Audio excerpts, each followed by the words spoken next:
us, so started looking into it. Kind of the initial estimate I had for what it was going to cost to go off grid was a little,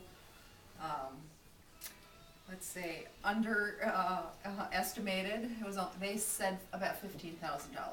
That was the initial cost, and so we said, let's go for it. So we started designing the house, built the house. What was interesting about building the house is that when you know, now a lot of the builders all use power tools. Well, we didn't have any electricity out here for them to use power tools.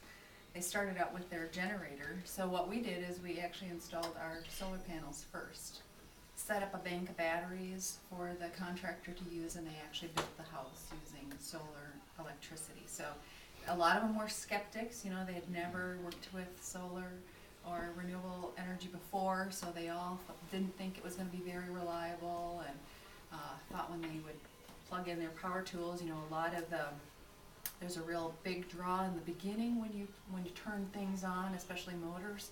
So you've got that surge of power that they need to get started, and they didn't think that there was going to be actually enough power to do that. So they were kind of educated along the way to renewables and what it was like.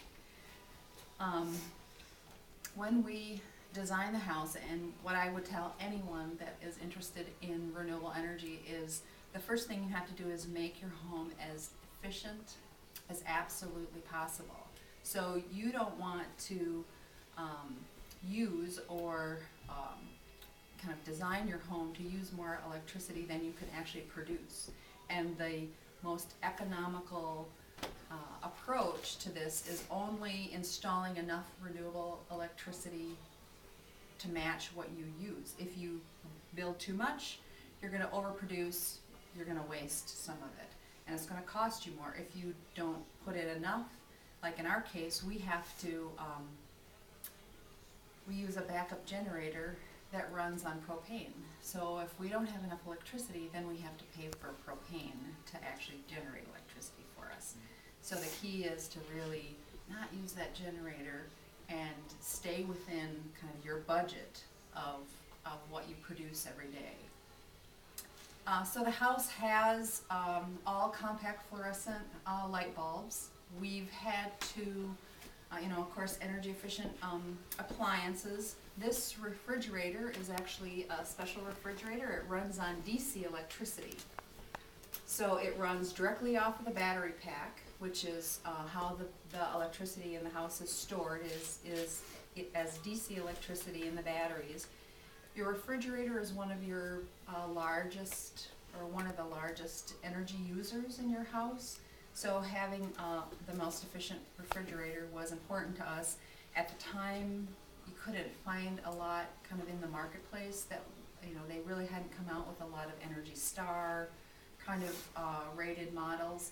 So we actually went, this is called a Sunfrost, and they also make a propane refrigerator, so that was kind of our other option, was to possibly look at going into a propane refrigerator. But this, you know, is very efficient, has a lot of insulation in it. You can kind of see the thickness of the kind of walls between the freezer. And then we don't have all of the bells and whistles. You know, you have to actually defrost this refrigerator.